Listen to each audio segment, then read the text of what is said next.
Shalom, selamat pagi saudara yang dikasih dalam Tuhan. Puji Tuhan, pagi hari ini kembali lagi saya menyapa setiap umat Tuhan dimanapun Bapak Ibu Saudara berada di dalam program Bible and Coffee. Kita terlebih dahulu mencari kerajaan Allah serta kebenarannya, dan kita percaya hal-hal baik, hal-hal dahsyat, hal-hal luar biasa Allah kerjakan. Bukan hanya dikerjakan tapi ditambahkan dalam kehidupan saudara dan saya. Karena itu saya mengajak setiap umat Tuhan, sebelum kita memulai segala sesuatunya, kita harus cari Tuhan. Sama-sama bilang sama saya harus cari Tuhan. Amin saudara, karena dari Tuhan kita menerima segala yang baik. Amin, puji Tuhan. Mari kita berdoa, kita akan merenungkan firman Tuhan. Bapa, terima kasih buat kasih karunia Tuhan, buat anugerah Tuhan dalam kehidupan kami. Kami bersyukur karena hari ini kami kembali diberikan kesempatan untuk merenungkan firman Tuhan secara khusus di hari terakhir di bulan April ini. Kami berterima kasih karena sepanjang bulan ini Tuhan yang menyertai kami, Tuhan yang menolong kami, Tuhan yang memampukan kami untuk senantiasa tetap berdiri teguh dan tetap memandang masalah sebagai suatu pergumulan yang harus kami selesaikan bersama-sama dengan Tuhan. Karena itu ya Bapa yang baik, bicara bagi masing-masing kami melalui Roh Kudus-Mu, sehingga firman yang pagi hari ini kami dengar mendapat tempat di hati kami dan kami dimampukan untuk melakukannya. Di dalam nama Yesus Kristus Tuhan kami berdoa. Haleluya. Amin, amin. Puji Tuhan. Tanpa terasa April sudah selesai di hari terakhir ini, saudara yang dikasih dalam Tuhan, dan kita bersyukur karena kita boleh ada, masih berdiri tegak dengan tidak kekurangan suatu apapun dalam pemeliharaan, dalam pertolongan Tuhan yang sempurna. Karena itu ada satu kebenaran firman Tuhan yang saya mau sampaikan buat setiap kita, yang kita perlu jaga-jaga, kita perlu waspadai, karena inilah yang akan terjadi di hari-hari terakhir. Daniel pasal 11 ayat 31, saudara yang dikasih dalam Tuhan. Daniel pasal 11 ayat 31, firman Tuhan bilang seperti ini: tentaranya akan muncul, mereka akan menajiskan tempat kudus benteng itu, menghapuskan korban sehari-hari dan menegakkan kekejian yang membinasakan. Alkitab mencatat bahwa di hari-hari terakhir akan datang tentara-tentaranya iblis untuk menajiskan benteng itu. Apa benteng itu? Kekudusan. Saudara dikasih dalam Tuhan, jadi kekudusan adalah benteng dalam kehidupan iman Kristen.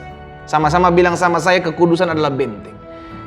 Karena itu kita mesti tahu, kita mesti mengerti, kita mesti pahami, dan kita mesti berjaga-jaga. Jangan sampai kita jatuh dalam hal-hal yang akhirnya ketidakkudusan menghampiri hidup kita. Wah, ini bahaya sekali saudaraku. Di hari-hari terakhir terang tentaranya akan muncul, mereka akan menajiskan tempat kudus. Apa itu tempat kudus? Benteng itu. Jadi kekudusan adalah benteng kehidupan iman kita. Itu sebabnya banyak sekali rumah tangga Kristen yang sudah tidak lagi tinggal dalam kekudusan, gampang diserang. Karena kekudusan adalah benteng. Maka ketika benteng itu runtuh, benteng itu hancur, maka gampang sekali di dalamnya gampang diserang.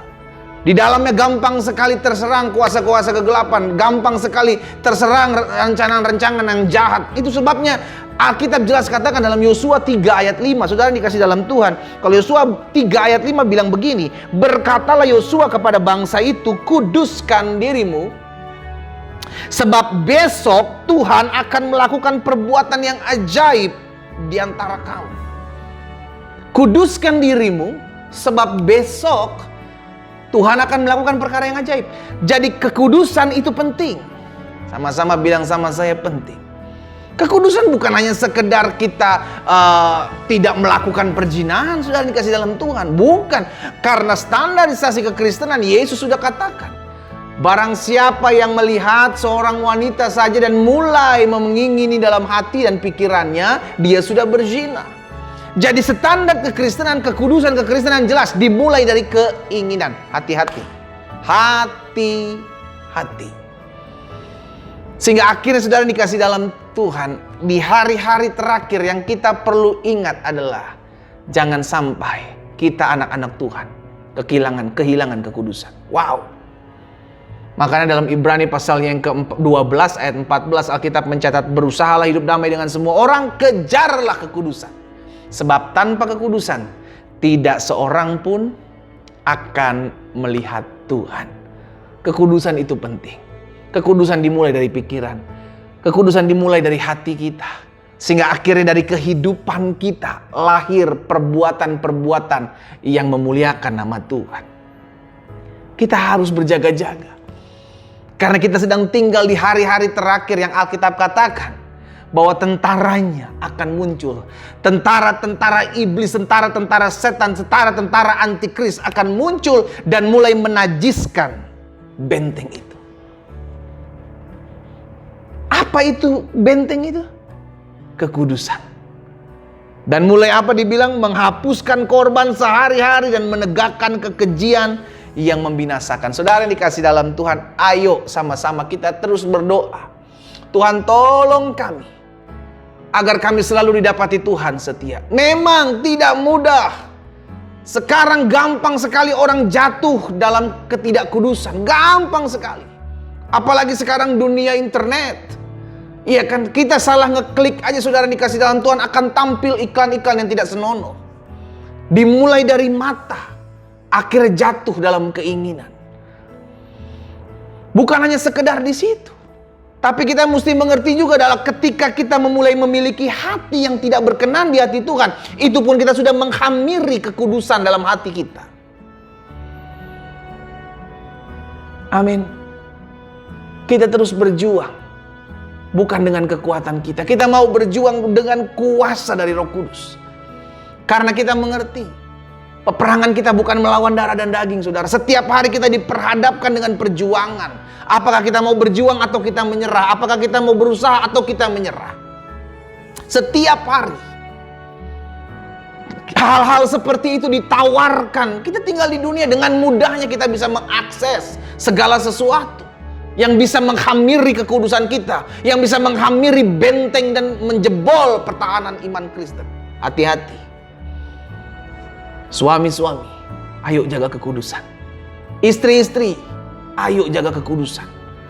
Karena ketika salah satu dari suami atau istri mulai runtuh tembok pertahanannya, bentengnya, maka gampang sekali rumah tangga itu dihancurkan. Kenapa? Karena benteng sudah hancur.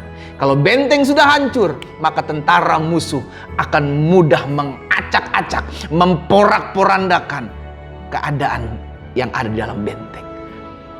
Kita terus berdoa supaya Tuhan menyertai kita. Tuhan memampukan kita dengan Roh Kudusnya. Tapi bagian kita mesti ngerti.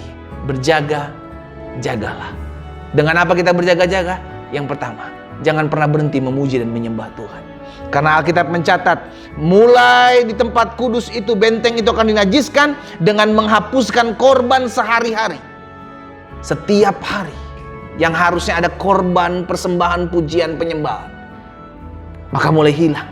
Ketika itu mulai hilang, maka benteng itu yang bernama kekudusan akan mudah dijebol, akan mudah diserang.